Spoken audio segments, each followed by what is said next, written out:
প্রিয় দর্শক, একজন শিক্ষক কি শুধুই শিক্ষক? তিনি তার চেয়েও অনেক বড় কিছু। শিক্ষক পিতৃতুল্য, শিক্ষক বন্ধু, শিক্ষক শুভাকাঙ্ক্ষী। শিক্ষক একজন শিক্ষার্থীর মাথার উপর অনেক বড় ছাদ, নির্ভরতার প্রতীক। আমাদের প্রিয় শিক্ষক সৈয়দ মঞ্জুরুল ইসলাম না ফেরার দেশের বাসিন্দা এখন। তার স্মৃতির প্রতি শ্রদ্ধা জানিয়ে আজকে চ্যানেল আইয়ের সংবাদপত্রে বাংলাদেশ অনুষ্ঠান থেকে আমি রেজানুর রহমান আপনাদের স্বাগত জানাচ্ছি। আমাদের আজকের অনুষ্ঠানে অতিথি হিসেবে উপস্থিত আছেন দৈনিক কালের কণ্ঠের সম্পাদক, জাতীয় প্রেস ক্লাবের সভাপতি, বিশিষ্ট কবি হাসান হাফিজ। স্বাগত আপনাকে অনুষ্ঠানে। ধন্যবাদ। শুরুতেই একজন শিক্ষকের কথা বলছিলাম। তিনি তো শুধু শিক্ষকই না, তিনি একজন বরেণ্য কথা সাহিত্যিক এবং তার অনেক গুণ। এবং সবচেয়ে বড় ব্যাপার, আমার ব্যক্তিগত অনুভূতিটা এরকম যে সৈয়দ মঞ্জুরুল ইসলামের সঙ্গে যতবারই আমি কথা বলবার সুযোগ হয়েছে আমার, তার হাসি মাখা মুখটা আমার এখনো মনে পড়ে, যে সবসময় হাসতেন, মানুষটা সবসময় হাসতেন। আলোচনায় আসবো তার আগে পত্রপত্রিকায় প্রকাশিত কয়েকটা শিরোনাম আপনাকে পড়ে শোনাই। প্রথম আলো, গাজায় যুদ্ধবিরতি, ঘরে ফিরছেন ফিলিস্তিনিরা। জুলাই জাতীয় সনদে স্বাক্ষরে প্রস্তুত দলগুলো, তবে চূড়ান্ত কপি দেখে সিদ্ধান্ত। দৈনিক কালের কণ্ঠ, সৈয়দ মঞ্জুরুল ইসলাম আর নেই, জ্ঞান ও জীবনের প্রতি ছিল অভিন্ন টান, 7 রুটে অস্ত্র ঢুকছে দেশে। দৈনিক যুগান্তর, অবৈধ সীসা বার চালাতে প্রভাবশালীদের চাপ, অসহায় নার্কোটিক্স কর্মকর্তারা, সরে যাচ্ছে ইসরায়েলি সেনা, ধ্বংসস্তূপে ফিরছেন ফিলিস্তিনিরা। দৈনিক ইত্তেফাক, যুদ্ধবিরতি কার্যকর, দলে দলে বাড়ি ফিরছেন গাজার মানুষ, মবের শিকার হচ্ছে পুলিশ, আইনশৃঙ্খলা নিয়ে উদ্বেগ। বাংলাদেশ প্রতিদিন, ঋণে দিশেহারা ব্যবসায়ীরা, চূড়ান্ত প্রার্থীর খোঁজে বিএনপি, মির্জা ফখরুল বললেন কয়েকজন মিলে আইন করলে গণতন্ত্র হয় না। মানব জমিনের শিরোনাম, কঠোর ব্যবস্থা দলের, তবু আসছে অভিযোগ, বেওয়ারিশ লাশ নিয়ে বিপাকে ঢামেক। খবরের কাগজ, একজন উপদেষ্টার ফর্মুলা নিয়ে রাজনীতিতে আলোচনা, পুঁজিবাজারে বড় কোম্পানি আনতে কঠোর সরকার। আমার দেশ, ক্যান্সার চিকিৎসায় কতদূর এগিয়েছে বাংলাদেশ।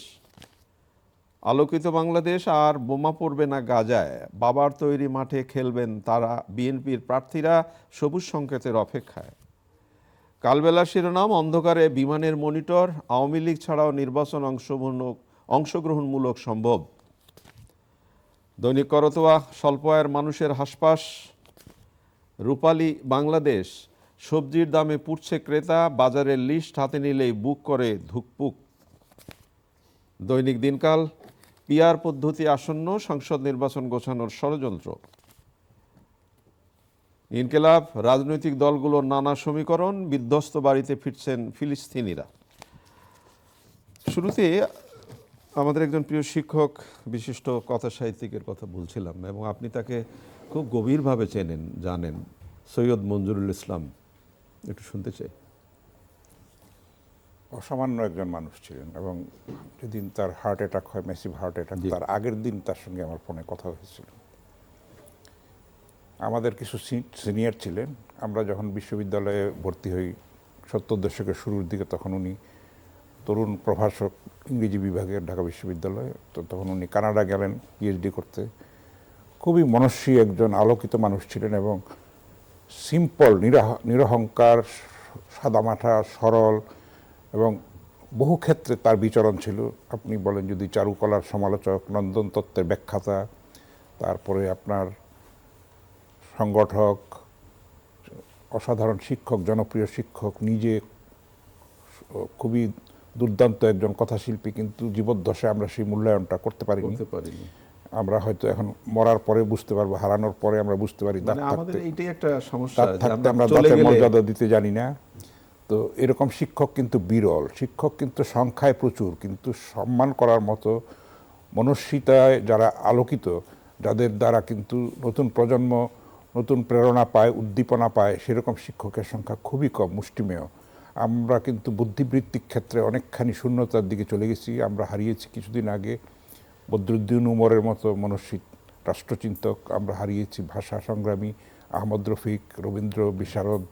তো এখন একমাত্র সিরাজুল ইসলাম চৌধুরী স্যার ছাড়া আর তো সেরকম কেউ আমাদের মধ্যে নেই। আমরা এখন কিন্তু বামন হয়ে যাচ্ছে, ডোয়ার্ফ হয়ে যাচ্ছে, অভিভাবক শূন্য হয়ে হ্যাঁ যাচ্ছে। অভিভাবক শূন্য। আমরা নিজেদেরকে সেইভাবে তৈরি করতে পারছি না, একটা বিশাল শূন্যতা। আপনার চিন্তার জগতে আপনার সুস্থ সংস্কৃতি চর্চা, শিল্প সাহিত্যের চর্চা, সেগুলির ক্ষেত্রটা তৈরি করার জন্য যতখানি গাইডেন্স দরকার সেরকম কিন্তু আমরা নতুন প্রজন্মের মধ্যে আমরা দেখি না। উত্তর প্রজন্ম তাদের যেরকম আছে, জি। সুতরাং এই দৈন্য আমাদের থাকবে।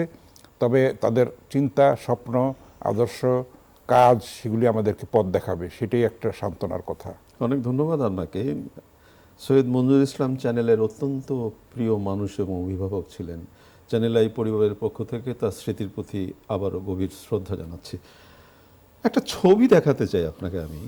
প্রথম আলোর এই ছবিটা দেখেন, একটা শিশু। আমি শিরোনামটা যদি পড়ে শোনাই, ফিলিস্তিনি শিশুর মুখে হাসি, গাড়িতে বোঝাই জিনিসপত্রের উপর বসে আছে সে, যুদ্ধবিরতির পর তাকে নিয়ে উত্তর গাজায় নিজ ঠিকানায় ফিরছে পরিবার। ওর হাসি মুখটা আমি বারবার দেখলাম, আজকে বারবার দেখলাম।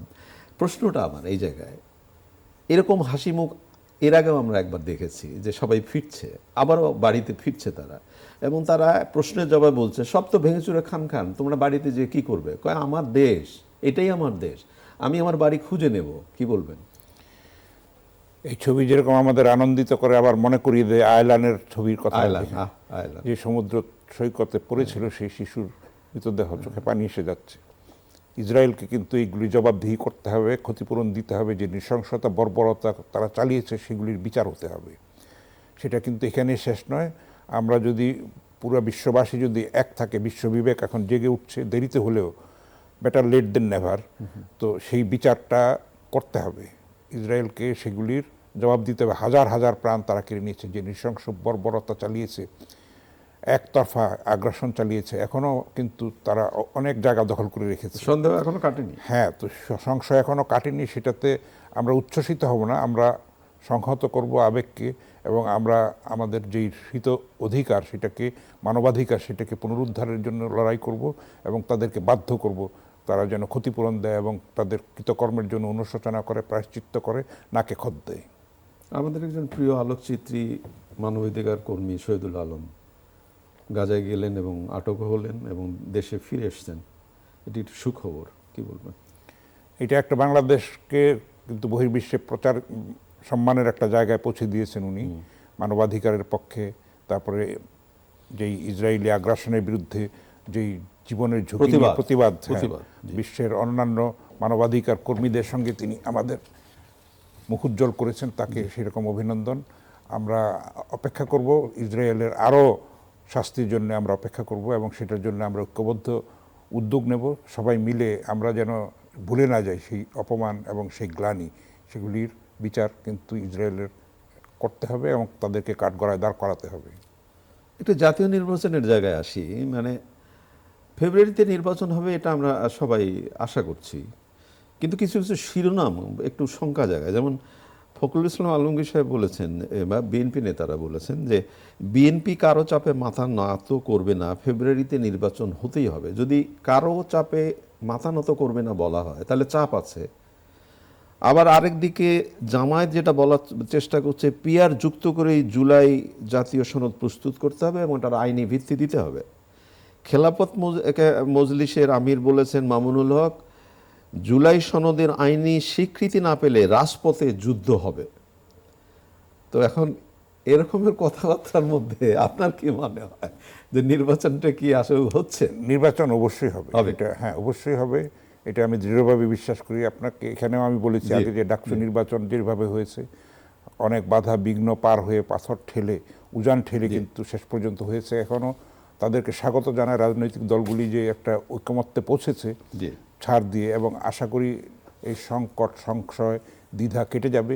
এগুলি থাকবেই রাজনীতিতে, এগুলি থাকবে, হুমকি ধুমকি থাকবে, চাপ সৃষ্টি করার কৌশল থাকবে, রাজনৈতিক কৌশল, বার্গেনিং এর ব্যাপার থাকবে, সিটের ব্যাপার থাকবে, নানান সমীকরণ হবে, পোলারাইজেশন হবে, প্রকাশ্যে হবে, অপ্রকাশ্যে হবে, সেটাই রাজনীতির খেলা। কিন্তু সেটা কখনো যেন নোংরা পর্যায়ে না যায় এবং পারস্পরিক অশ্রদ্ধার জায়গায় না তৈরি না দাঁড়ায়, সেটাই আমাদের প্রত্যাশা থাকবে সাধারণ মানুষের। আপনি ডাকসু নির্বাচনের কথা বলছিলেন, আজকে প্রথম আলোতে শিরোনাম হয়েছে চাকসু নির্বাচনের ইশতেহার। বহুতল ভবন, স্টেডিয়াম নির্মাণ, আছে এসি বগির প্রতিশ্রুতিও। তা আমার প্রশ্নটা হচ্ছে, একটি ছাত্র সংসদ বহুতল ভবন নির্মাণের প্রতিশ্রুতি, তারপর স্টেডিয়াম নির্মাণ এবং এসি বগির প্রতিশ্রুতি দিতে পারে কিনা? না, সেটা পারে না। আমরা দেখেছি যে ডাকসুর নির্বাচিত প্রতিনিধিরাও কিন্তু দোকানপাট বন্ধ করে দিচ্ছে, যেগুলি তাদের এখতিয়ার বহির্ভূত। যার যার সীমাটা তো মনে রাখা উচিত। সীমা লঙ্ঘনকারীদেরকে আপনি জানেন যে আল্লাহ পছন্দ করেন না। তো সুতরাং আমরা যেন নির্বাচিত হয়ে স্বৈরাচারী না হয়ে উঠি, সেই শিক্ষাটাও নিতে কারণ হবে। এই জিনিসগুলোর সাথে কিন্তু এগুলি দুর্নীতি তো জড়িত। তাদের এখতিয়ারের বিষয় না, এগুলি তো তাদের তো টাকা পয়সার বিষয় না। উন্নয়নের ব্যাপারটা হচ্ছে কর্তৃপক্ষের, বিশ্ববিদ্যালয় কর্তৃপক্ষের, সরকারের দায়িত্ব সেগুলি। তো ছাত্র সংগঠন এগুলি করবে কি করে? তাদের তো ফান্ড নাই, এটা তাদের কাজও নয়। সুতরাং সেই ক্ষেত্রটা, যার যার ক্ষেত্রটা যেন আমরা মনে রাখি, যার যার কাজের এরিয়া সম্পর্কে যেন আমরা সচেতন থাকি, আমরা যেন মিথ্যা প্রতিশ্রুতি না দিই। এইগুলি নতুন ধরনের জিনিস, সেগুলিও মানে কি বলবো, এগুলি তো খুব একটা ইতিবাচক, এটা বলতে পারছি না। যদি বলতে পারতাম খুশি হতাম। হ্যাঁ, অনেক ধন্যবাদ আপনাকে। জাতীয় নির্বাচন, এবং আমরা সবসময় এটা খেয়াল করি যে আইন শৃঙ্খলা পরিস্থিতির উপর সব কিছু নির্ভর করবে, এবং পুলিশের উপর অবশ্যই। আজকে দৈনিক ইত্তেফাকে একটি রিপোর্ট ছাপা হয়েছে যে মবের শিকার হচ্ছে পুলিশ। আপনি চিন্তা করেন, মব ঠেকাবে পুলিশ, কিন্তু পুলিশ হচ্ছে মবের শিকার। আইন শৃঙ্খলা নিয়ে উদ্বেগ, 14 মাসে পুলিশের উপর 195 হামলা। তাহলে এই যে পরিস্থিতি, এই পরিস্থিতিটা নিয়ন্ত্রণ না করলে, বিশ্বাসের আস্থার জায়গাটা যদি তৈরি না হয়, তাহলে নির্বাচনে ওই মানে দাঁড়াবে কে আইন শৃঙ্খলা পরিস্থিতি নিয়ে? এখানে তো শুধু সরকার একলা তো পারবে না, রাজনৈতিক দলগুলিকে সেখানে দায়িত্বশীলতার পরিচয় দিতে হবে। এই যে মব, এগুলিকে প্রতিরোধ করতে হবে, তাদের সেরকম কমিটি করে তৃণমূল পর্যায়ে স্তরে স্তরে সব নির্বাচনী এলাকায়, সব এলাকায় কিন্তু এগুলি প্রতিরোধের একটা বাহিনী তৈরি করতে হবে, তাহলেই সম্ভব। পুলিশ তো ঘুরে দাঁড়াতে এখনো সেইভাবে পারে নাই যতটা প্রত্যাশিত ছিল।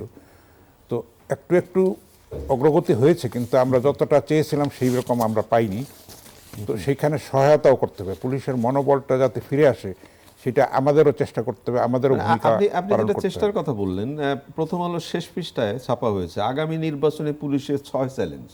চ্যালেঞ্জের কথাটা বলা হচ্ছে এরকম: দলীয় চাপ, সক্ষমতা, সীমিত জনবল, সাইবার হুমকি, লুট হওয়া অস্ত্র উদ্ধার ও আওয়ামী লীগের নেতাকর্মীদের মোকাবিলায় বিশেষ প্রস্তুতি নিচ্ছে পুলিশ।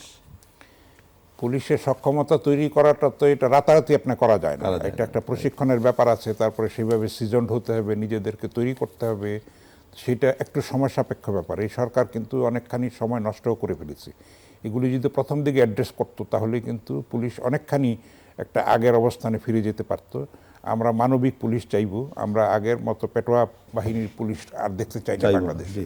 সেগুলি শুধু পুলিশকে দোষ দিয়ে লাভ নেই, সেগুলি সেই রাজনৈতিক শক্তি যারা তাদেরকে ব্যবহার করেছিল, অন্যায়ভাবে ব্যবহার করেছিল, তাদেরকে বিচার করতে হবে। আসলে পুলিশ বাহিনীকে দোষ দিয়ে কোনো লাভ নাই। আপনাদের পত্রিকায় কালের কণ্ঠে ছাপা হয়েছে, 7 রুটে অস্ত্র ঢুকছে দেশে, বাংলাদেশ মায়ানমার সীমান্ত, দুশ্চিন্তা বাড়াচ্ছে অবৈধ অস্ত্র।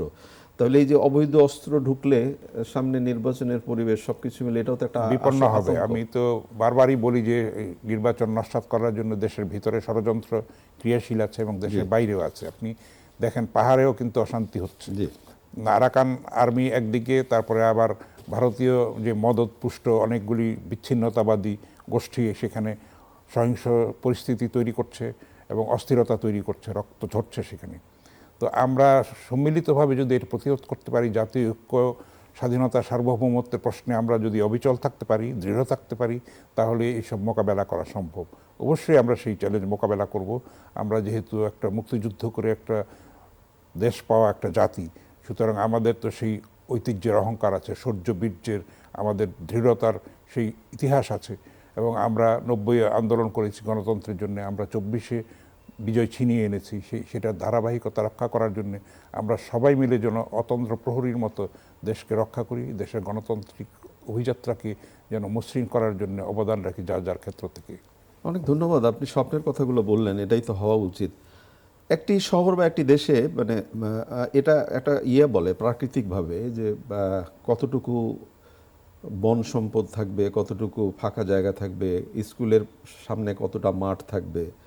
এই দেশে এইরকম কিছু মানা হয় না। একটা ছোট্ট করে যদি বলি, ঢাকার ফুসফুস আবার স্থাপনা, আমি প্রথমে এই শিরোনামটি পড়ে খুব একটু আতঙ্কিত হয়েছিলাম। সাইদ খোকনের সময়কার 108 কোটি টাকার স্থাপনা অসমাপ্ত ওসমানী উদ্যানে। এবার হবে 46 কোটি টাকার স্মৃতিস্তম্ভ। তাহলে একটা স্থাপনা ওসমানী উদ্যানে ওটা অসমাপ্ত রাখা হয়েছে, আবার আরেকটি তৈরি করার চেষ্টা হচ্ছে। তাই এই যে বলা হচ্ছে হাতির ঝিল না থাকলে কি হতো আপনারা জানি, সোহরাওয়ার্দী উদ্যান যদি না থাকতো এই শহরের মানুষ কোথায় নিঃশ্বাস নিত সেটা আমরা জানি। কিন্তু এখন ওসমানী উদ্যানেও যদি এখন কংক্রিটের মধ্যে ভরে যায় তাহলে ফুসফুসটা অবস্থা কি হবে? আপনি জানেন যে ওসমানী উদ্যান রক্ষার জন্য কিন্তু আন্দোলন আন্দোলন হয়েছিল হয়েছে, এবং আন্দোলন অধ্যাপক সিরাজ ইসলাম চৌধুরীর নেতৃত্বে হয়েছিল। আমরা দেখি যে সেই আমলাতন্ত্রের একটা অংশ একটা গণবিরোধী সিদ্ধান্ত নেয় সবসময়, সেগুলি কিন্তু মানুষের কল্যাণের পরিবর্তে অকল্যাণই করে। তো এগুলি রুখে দাঁড়াতে হবে। এবং আপনি যে বনসম্পদ হারানোর কথা বললেন, সেটা অবশ্যই আমাদের দেশ জনবহুল দেশ, আমরা অপরিকল্পিতভাবে কিন্তু সব কিছু করি। আমাদের যেই জনসংখ্যা সেই তুলনায় কিন্তু যে আমাদের খাদ্য সংকট হওয়ার কথা, কৃষকরা যেরকম মাথার ঘাম পায়ে ফেলে অবদান রাখছে, কিন্তু তারা সেই রকম স্বীকৃতি পাচ্ছে না। তারা হচ্ছে আনসাং হিরো। তারা কিন্তু আমাদের মুখে খাবার তুলে দিচ্ছে জীবন পাত করে, তাদের চাওয়া পাওয়া কিন্তু খুব সামান্য। আমরা সেই সম্মানটা করি না। আমরা প্রকৃতি সচেতন আরও হতে হবে আমাদেরকে। এইসব অবৈজ্ঞানিক এবং অবাস্তব প্রকল্পকে রুখে দাঁড়াতে হবে। আপনি জানেন লালনের আখড়া নিয়েও কিন্তু নানান আন্দোলন হয়েছিল। আমরা কিন্তু সমস্ত কিছু ঐতিহ্যকে ধ্বংস করে ফেলি। আমরা নিজেদের ইতিহাসটাকে, ঐতিহ্যটাকে মনে রাখি না, সম্মান করি না। সম্মান জানাতে আমরা এখনো পর্যন্ত শিখে উঠতে পারিনি। তো সেই সচেতনতাটা তৈরি করতে হবে। সেই জন্য চাই একটা দৃঢ় দেশপ্রেমিক রাজনৈতিক নেতৃত্ব। সব কিছুর মূলে কিন্তু রাজনীতি, এবং সব কিছুর মূলে কিন্তু গণতান্ত্রিক একটা সংস্কৃতির প্রতিষ্ঠা, সেটার চর্চা, বিকাশ এবং লালন। আমরা সেই পথে এগুচ্ছি। আমরা আশা করব যে আমরা একটা ইতিবাচক বাংলাদেশ, অবশ্যই নতুন বাংলাদেশ বিনির্মাণ করতে পারব। অবশ্যই। প্রিয় দর্শক, আমাদের প্রিয় অতিথি যে আশাবাদ ব্যক্ত করলেন সেটাই তো সবার কাম্য এবং সেটাই সবার প্রত্যাশা। ভালো থাকবেন। আগামীকাল নিশ্চয়ই এই সময় আবার কথা হবে। খোদা হাফেজ।